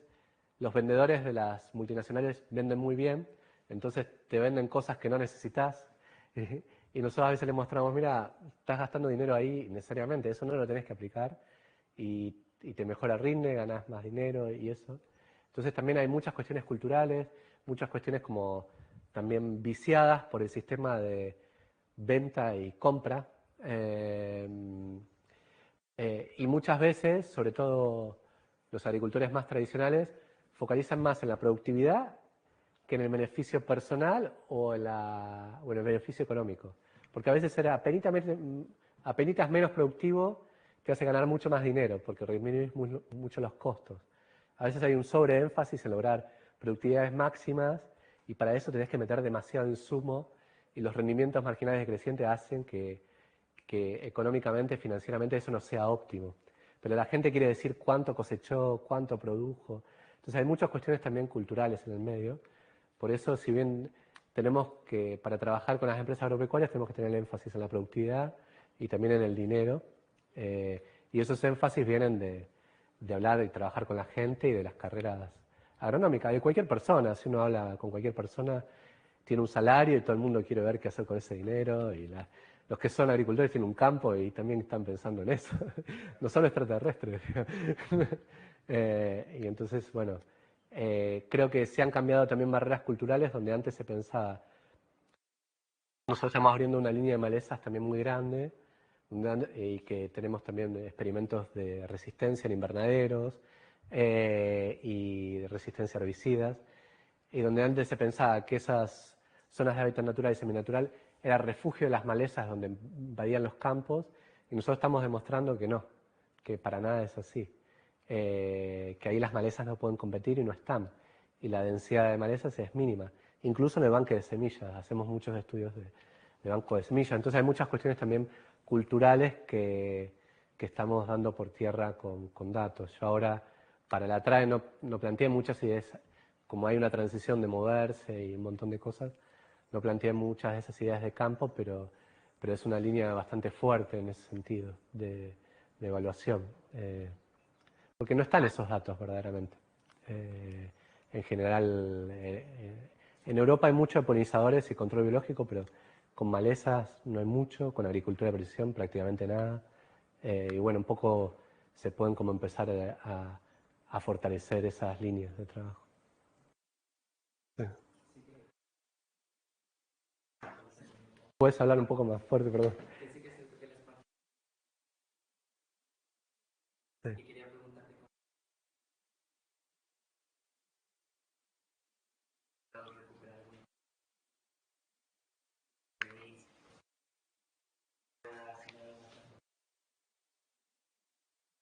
Sí.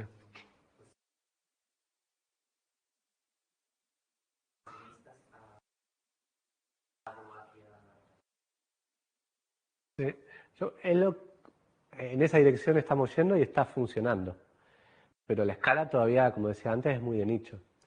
A frenar la frontera, a frenar la expansión de la frontera agropecuaria apuntaba esa ley de bosques, que bueno, interesante como es las políticas y las reacciones de la gente, porque apenas se aprobó, el primer año se quintuplicó la deforestación, porque todos los dueños de los campos apuraron a deforestar en concordancia con los políticos locales antes que se aplicara la ley, digamos, como que se apuraron porque después no iban a poder.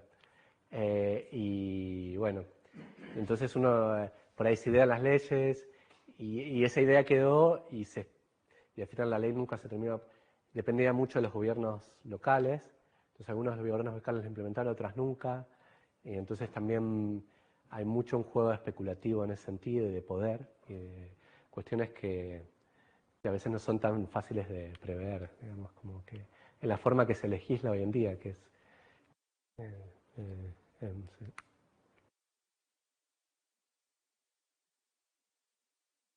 Pero está funcionando, va en esa dirección. Pero la verdad es que no puedo prometer que vamos a frenar la expansión de la frontera europea. Es demasiado. A eso apuntamos con ese mapa, ¿no? Digamos, pero bueno. Sí. Lucas, o sea, tú, lo que decía un poco Luis, aquí en Galicia y lo que vemos alrededor, una heterogeneidad enorme, todo está entremezclado, todo es muy pequeñito, todo parecía que estaba en el lado bueno Sí. de los gráficos, a nivel de escala, ¿no? De distancias. Sin embargo, mi sensación es que lo tenemos todo un poco... No sé si has pensado en cómo trasladar todas estas ideas a este paisaje, a este sistema agrario forestal tan particular que tenemos aquí. Sí, ahí, bueno, yo no hablé mucho, pero creo que ahí lo clave es que acá está lleno de especies exóticas.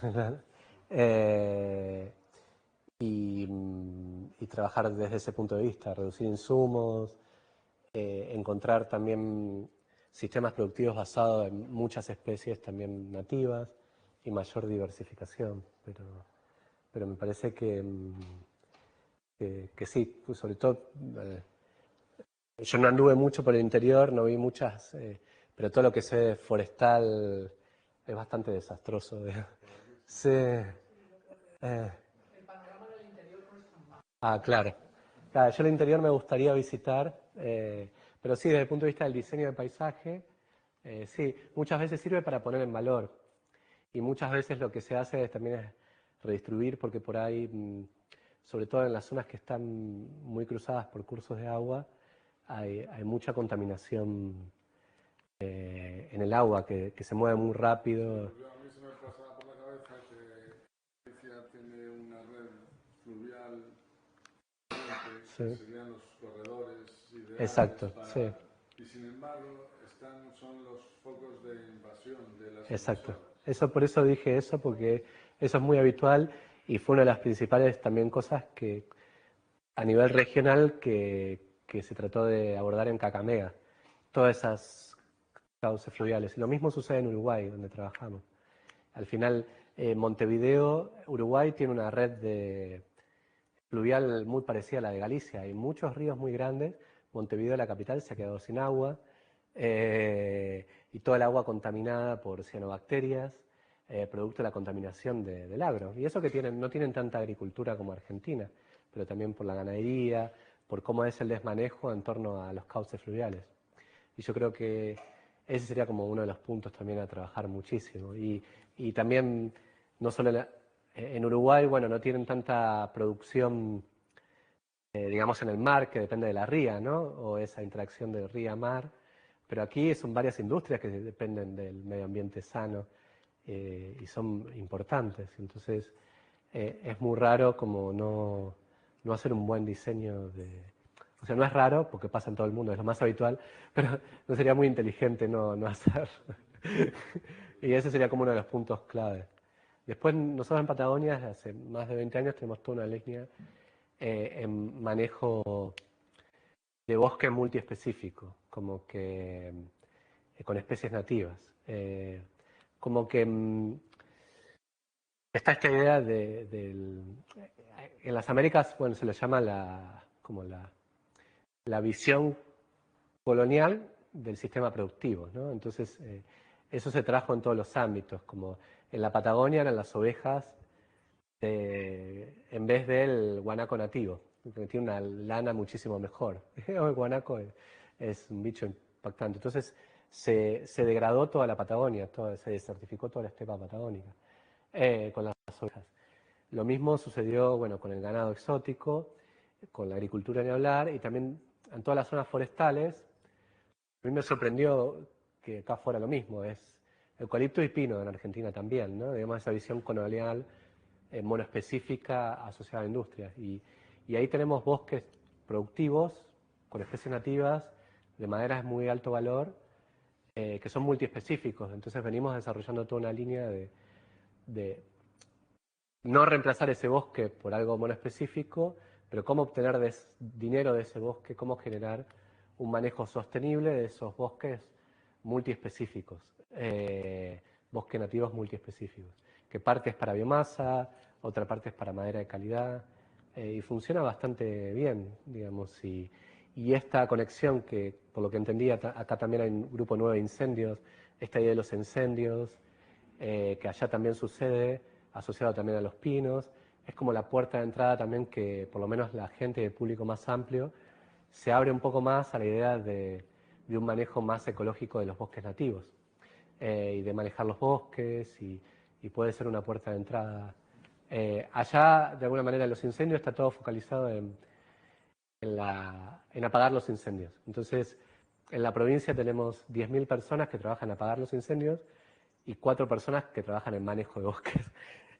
No estoy exagerando, pero bueno, es como el manejo preventivo, ¿no? El manejo de bosque nativo.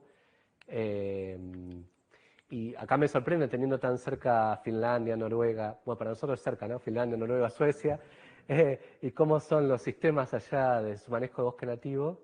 Yo me pensé que acá iba a ser muy parecido allá, ¿no? Como toda una industria local más focalizada en bioenergía, en aprovechar los recursos que se tienen, ¿no? Y en aprovechar las maderas nativas y eso, pero me encuentro que es muy parecido a Brasil, Uruguay, Argentina, Kenia, digamos, como que las industrias que han promovido esto han permeado mucho y bueno, creo que claramente, y los incendios por ahí lo demuestran, son como el diagnóstico que no iba por ahí, pero eso, como desde el punto de vista comunicacional, abre otras puertas a empezar a hacer otro tipo de manejos y opciones que son las que se deberían haber hecho de entrada, por así decirlo. Porque acá es súper productivo forestalmente, o sea, se podría tener bioenergía, madera, todo lo que uno quiera, ¿no? Así que es como una pena. Bueno. Pero no sé cómo es en el interior, al menos yo lo que fui viendo por acá. De los incendios era una cuestión cultural también aquí. Está conectada con el paisaje que tenemos, pero que hay una parte de uso antrópico del fuego por la... Hay una parte que también es parte de todo el concepto que tenemos de paisaje. Lo que pasa es que viendo la costa no se te... explica peor. Pero en el interior hay un uso, hay, no sé, y lo que hay que tiene conexión con lo que estás diciendo y es verdad, nunca hemos tenido menos incendios en la historia de Galicia. Creo. Lo que tenemos es cada vez incendios peores. Que todo está muy conectado y porque no hay... Los bosques no se manejan. Es que no hay una actividad primaria que tenga peso. Exacto. Entonces, al final, no hay la suficiente tecnología para que el fuego sea donde tiene, o sea, que se vayan creando. Y yo la solución, la verdad es que la veo. Porque hay, lo has dicho tú también, que una desconexión total entre el mundo rural y cada vez toda la sociedad y el sistema económico que tenemos nos va a vivir todos juntos en ciudades, de tener servicios y más desconectados. Pues yo, que soy de aquí y llevo totalmente 18 años, soy muy pesimista en la solución. Y está muy bien que haya una visión nueva y más dinámica que ayude un poco a plantear respuestas, porque realmente el manejo yo creo que es imposible. Ese manejo activo que todo el mundo dice que es la solución, a mí, desde mi punto de vista, me parece imposible en cantidad de personas y de dinero para hacerlo cuando hemos dejado todo abandonado. Si no hay un uso primario, es imposible. O sea, eso que se maneja tiene que tener un uso primario. Claro, pero la clave es buscar ese uso. Claro, ese es el... Beneficio, como tú dices, ¿no? Que tú veas que hay un retorno, que tú puedes vivir de esto. Ese es el tema. En Patagonia la tendencia es exactamente igual. La cantidad de incendios es la misma de siempre, se usa mucho el fuego culturalmente y también, pero la magnitud es enorme. Y eso algunas organizaciones no gubernamentales lo han aprovechado bien para concientizar y entonces ya, al menos en los pueblos de Patagonia, se sabe que lo nativo es mejor que los pinos. Hace 20 años era lo opuesto, digamos. O sea que en 20 años, gracias a los incendios y a ciertas organizaciones que a veces son un poco extremistas, pero tienen su rol, digamos, claro, se hizo un cambio y eso se sabe. Ahora el intendente de la ciudad más grande de Patagonia sacó los pinos, ya ahora hay asociaciones, hay una asociación que se llama Pinos, en contra de los pinos, a veces son demasiado extremistas. Yo no soy parte de la asociación, pero bueno, pero...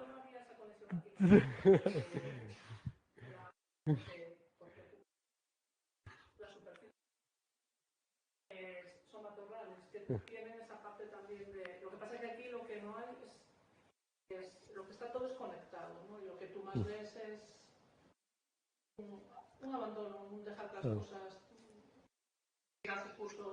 Yo estuve el otro día en nuestro primer incendio del año, un poco importante, en el Camino de Santiago, que había prácticamente todo lo que ardió hace un mes o 15 días era lo que había regenerado un incendio hace 20 años. Y tal y como todo salió, pues se ha vuelto a quemar, porque es como un ciclo. Sí. Y como tenemos unas temperaturas altas durante muchos días que antes no teníamos, un incendio que se originó en la chispa de un cable de alta tensión, ¿no? Que eso antes ocurría menos porque no teníamos tantos días altas temperaturas. Tenemos como factores de inicio nuevos en un entorno más peligroso.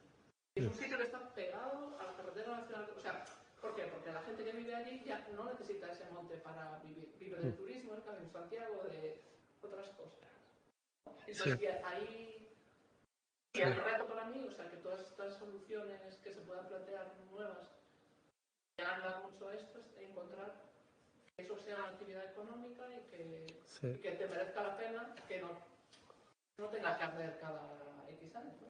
Sí. Al final, nosotros cuando empezamos a trabajar en Patagonia con esta idea, nos focalizamos en el bosque de matorral, porque justamente es el bosque que la gente lo considera como maleza, todo el mundo lo sacaba, para poner vacas o para poner una forestación de exótica, pero allí era el bosque más diverso, de especies rebrotantes, que está asociado al fuego, naturalmente, y que para una industria de biomasa es excelente, porque son especies rebrotantes que uno las puede cortar y tiene el tocón ahí y las puede manejar perfectamente, pero bueno, tiene que estar el uso primario asociado.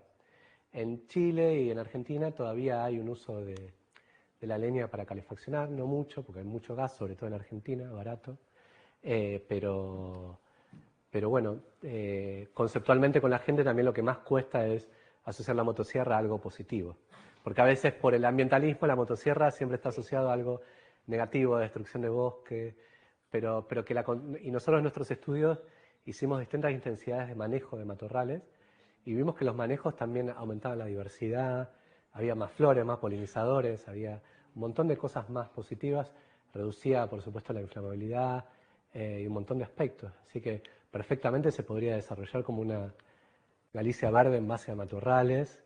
En Argentina, bueno, estos 5 técnicos de manejo de bosque que están en la provincia por lo menos, estaban muy entusiasmados, pero tuvieron un impacto político mucho menor, como que lo que la gente le llama es el helicóptero, apagando el fuego y ese tipo de cosas. Sí, pero si la política estuviera basada un poco en la planificación a mediano plazo, hoy en día es bastante sencillo también conseguir como instalar plantas económicas que generen electricidad en base a biocombustibles o que calefaccionen, no es como antes, así que deberían poderse hacer como ejemplos que sean como laboratorios vivos, por así decirlo.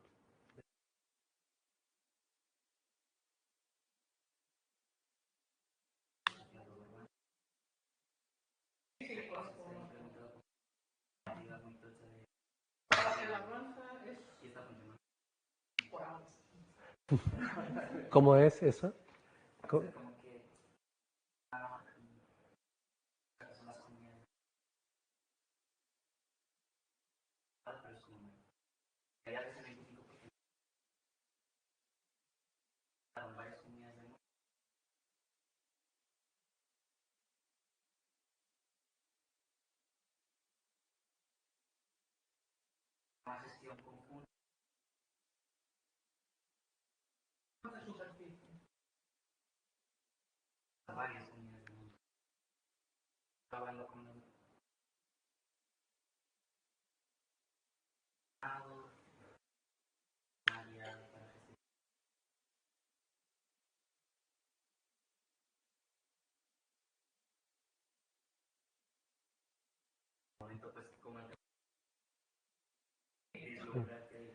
Sí.